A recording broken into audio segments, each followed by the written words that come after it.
Now I will discuss about the role of change agents during organizational change and development.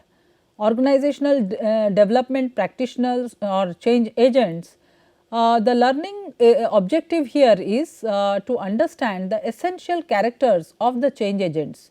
They are also called organizational development practitioners, and to understand who these people are, and should they be the internal agents or they can be hired as external consultants, to understand the necessary competencies or skills required for an effective organizational development practitioner or a change agent, to understand their roles and ethical conflicts that face OD practitioners.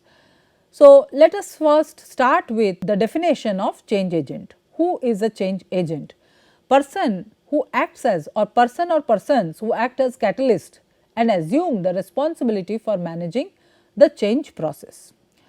Then type of change agents: managers, internal entrepreneurs, they are non-managers sometimes, change specialists, outside consultants like change implementation experts. So, internal and external consultants, professionals from disciplines who apply OD practices like the TQM managers, IT or IS managers, compensation and benefit managers, organizational behavior experts who can understand the situations, who can understand people's behavior, who can understand the attitude of people in the workplace. Managers and administrators who apply OD from their line or staff functions or positions. So, change agents apply transformational leadership style. Who is a transformational leader? A leader who has the ability to intellectually stimulate subordinate, inspire subordinate, and individualize or consider each individual separately, and also has an idealized influence, is called a transformational leader. So, change agent is supposed to be like a transformational leader who can create a vision for the subordinates, communicate the vision and act consistently with the vision, build a commitment towards the vision. He also applies transformational leadership and aligning employee behavior through reward, resources, feedback, etc. So, need a vision for the desired future state identifies critical success factors for change, minimizes employee fear of the unknown and clarifies role perception.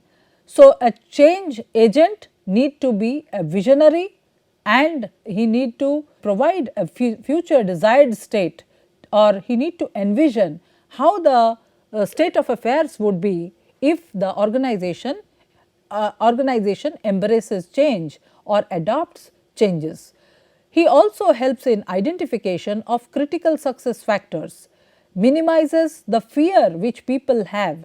Say for example, when an organization merges with a completely different form of organization or a new organization, so while there is a cultural integration, people may have fear that how they can adjust and to the new environment. Some may have a fear that they would lose their position, and fear, as discussed earlier, fear of unknown factors. Some may also have the fear that they would never get a promotion or an opportunity.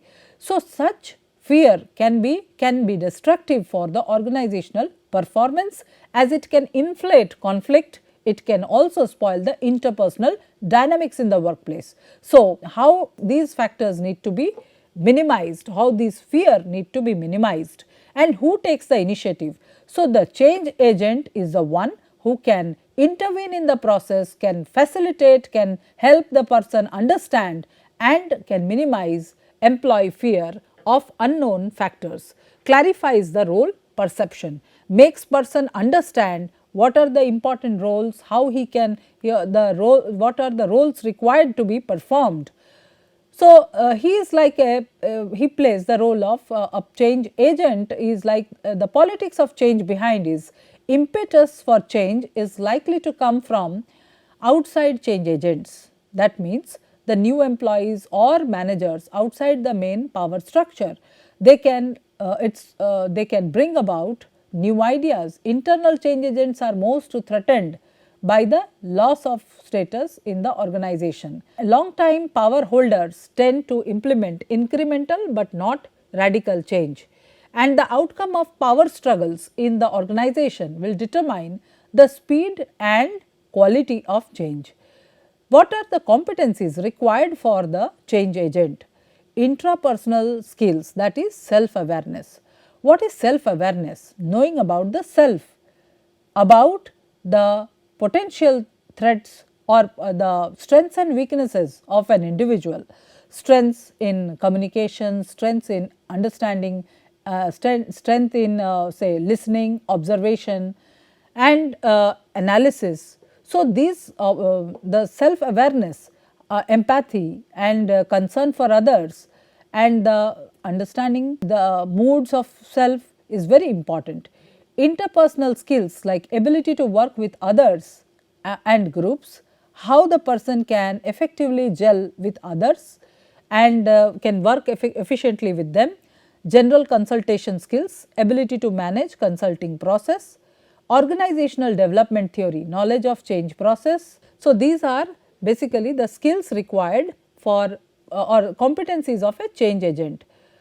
Knowledge of change processes, the various processes through which the change moves on, and ability to manage consulting process, role demands of OD practitioner or change agent, position specific, that is internal versus external change agent, marginality, ability to straddle boundaries, emotional demands, emotional intelligence of an individual, understanding self, understanding others, understanding the organizational sentiments and also understanding or realizing, assessing the situations in the organization is very important component of emotional intelligence skill, use of knowledge and experience.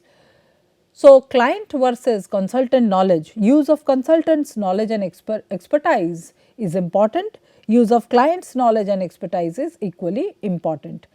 It will help in planning and implementation, recommendation and prescribe, propose criteria, feedback data, probes and gathers data, clarifies and interprets, listens and reflects, refuses to be more involved. What are the professional ethics, ethical guidelines, misrepresentation, misuse of data, coercion, value and goal, conflict, technical ineptness. So, a model of ethical dilemma, what are the antecedent factors, process and consequence, role of the change agent based on the value, goals, needs and abilities, values, goals, needs and abilities, role of the client system. So, together they form the process through which it can be formalized, or the change process can, the agent can help in the change process to the client, role episodes, role conflict, role ambiguity, and the consequence is they end up in ethical dilemma, misrepresentation, misuse of data, coercion, value and goal, conflict, technical ineptness. Further moving on to the models of organizational change process, that is called the process models of change. So, in this the process models of change I will be discussing about the Levin's 3-step model of change process, the contrast and the various change processes, and then I will be discussing about stages of organizational change happens. So, if we start with there is a change, the force where internal or external factors which influence the change process. So, now the next flow chart, next point in the flow chart discusses about whether you acknowledge the change will happen or not. On the if we move with a affirmative answer or yes, then next question comes in the flow chart, is the organization ready for change or not? If we say yes, then what is the preparedness for change and how change is implemented? If we move to the flow chart with a negative answer or negative response, that means ignore and do nothing, and the consequence is nothing.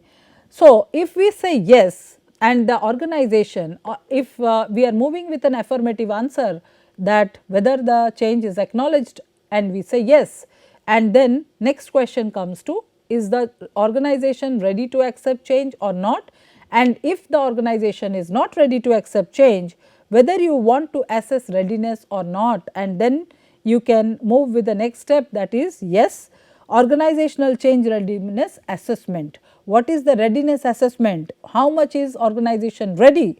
What is the corrective action to be taken and what areas to be addressed? So, these concerns, with this concern we are I am moving on to the next step in change process. So, recognition of the need for change, that is establishment of the goals for the change, diagnosis of relevant variables, selection of appropriate change technique, planning for implementation of change, actual implementation and evaluation and follow up. So, moving to the point of Levin's force field theory of change. This theory of change argues that two sets of opposing forces within an organization determine how change will take place. Forces for change and force making organizations resistant to change. When force for and against change are equal, the organization is in a state of inertia. To change an organization, managers must increase force for change or decrease resisting forces. So, Levin's force field theory says that on the one hand there is a resistance to change and there is a force for change, and on the x axis we plot the time, on the y axis we plot level of performance, and then we come across three stages, that is the unfreezing, changing and refreezing. Unfreeze, the 3 steps model of change, is Levin's 3 step change process, says unfreeze the organization from its present state. Next is make the desired type of change, and the third point is refreeze the organization in a new desired state. So, field force theory says that an equilibrium is maintained by driving force and restraining forces. The change process involves 3 steps, that is unfreezing, moving or changing and refreezing. Levin's model, the first point is unfreezing, that is change efforts overcome the pressures of both individual resistance and group conformity. Refreezing is stability a change intervention by balancing driving and restraining forces. Driving forces are forces that direct behavior away from the status quo. Restraining forces hinder movement from existing equilibrium. In the force field analysis, we look at the driving forces and the restraining forces. As the driving forces become larger than the restraining forces during the change process, and both become of the same magnitude after the change process. So, the organization moves from the current to desired condition. And similarly, there is another model called Coter's 8 step model, which also builds from Levin's model to implement change, which says that establish a sense of urgency, form a coalition, create a new vision, communicate the vision, empower others by removing barriers, create and reward short term wins, consolidate reasons and adjust, reinforce the changes. And there is another method called action research method. Action research method, a strategy for generating and acquiring knowledge that managers can use to define an organization's desired future state. Used to plan a change program that allows the organization to reach the state, and action research includes diagnosing the organization first, determine the desired future state, and implementing action and evaluating the action and institutionalizing action research. So, in the first step, that is diagnosing the organization recognizes the problem and need to solve the problem. The gap perceived between actual and desired performance is a complex process to distinguish between symptoms and causes. Information should be collected from all levels of the organization and outside stakeholders such as customer and suppliers, and determining the desired future state, a difficult planning process including deciding what the structure and strategy should be. Managers need to work on various alternative courses of action that could move the organization to where they would like to be. Steps in and implementing action, identify impediments to change, decide who will be responsible for making the change and controlling the change process. External change agents, people who are outside consultants who are experts in managing change. Internal change agents, managers from within the organization who are knowledgeable about the situation to be changed. Implementing action, top down and bottom up approach, decide which specific change strategy will be most effectively unfreeze change and refreeze the situation, top down or bottom up approach, change what is implemented by managers at a high level in the organization, change that is implemented by employees at low levels in the organization and gradually rises until it is left throughout the organization. Evaluate the action that has been taken and assessing the degree to which change have accomplished the desired objectives. Institutionalizing action research must become a norm of the organization, necessary at all levels of the organization of management. Members at all levels must be rewarded for their effort. Change needs both action and research focus, action orientation, solve problems and change the organization system, research orientation, concept guide the change, data needed to diagnose problem, identify intervention and evaluate change. So, establish client consultant relationship, diagnose need for change, establish relationship, introduce intervention and then evaluate evaluate or stabilize change, that is diagnosing consultants services. So, to discuss action research in more detail, a change process based on systematic collection of data and then selection of change action based on what was analyzed. The process steps include diagnosis, analysis, feedback, action, evaluation, action research benefits, problem focused rather than solution centered approach. Heavy employee involvement reduces resistance to change. There is a motivation, diffusing change with Mars model, that is motivation, ability, role perception, situational factors. Motivation means successful prior project, supervisor support and reinforcement, ability, competencies to adopt pilot project, role modeling from people in pilot project, role perception, translating the project practices neither to specific nor to general, situational factors, resource and time to implement pilot project elsewhere. And then I will discuss about appreciative inquiry which has been carried out at Canadian Tire. Canadian Tire relied on appreciative inquiry method by taking staff to describe events that have made the retailer successful. The company's core values were then rebuilt around those positive experiences. Store employees were also involved in appreciative inquiry excessive to reinforce these values. And then next we will discuss about direct participants' attention away from the problems and towards the group's potential and positive elements, reframes relational account around the positive rather than being problem oriented. So, then we discuss about the 4D model of appreciative inquiry: discovery, dreaming, designing and delivering, that is discovering the best what is available and forming ideas about what might be, and designing, engaging in dialogue about what should be, and delivering, that is developing objectives about what will be. There is also an emphasis on the parallel learning structures approach, highly participative social structures, member representatives across formal hierarchy, sufficiently free from firms' constraints, develop solutions for organizational change which are often applied back into the organization. So, what we discussed so far is we discussed about the resistance to change, we discussed about various process models of change. So, when a change occurs, there are various factors, various forces which influence the change process, and the responsibility of organization is to manage change efficiently. So, therefore, how to lead change effectively, how to manage to, it is very important to understand the process models of change.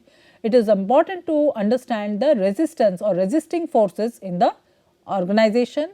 So, we have discussed about the appreciative inquiry method, we discussed about the Levin's, the fundamental model of Levin's 3-step model of change, that is unfreezing, moving and changing, and then action research models of change to understand or to lead change effectively. Thank you.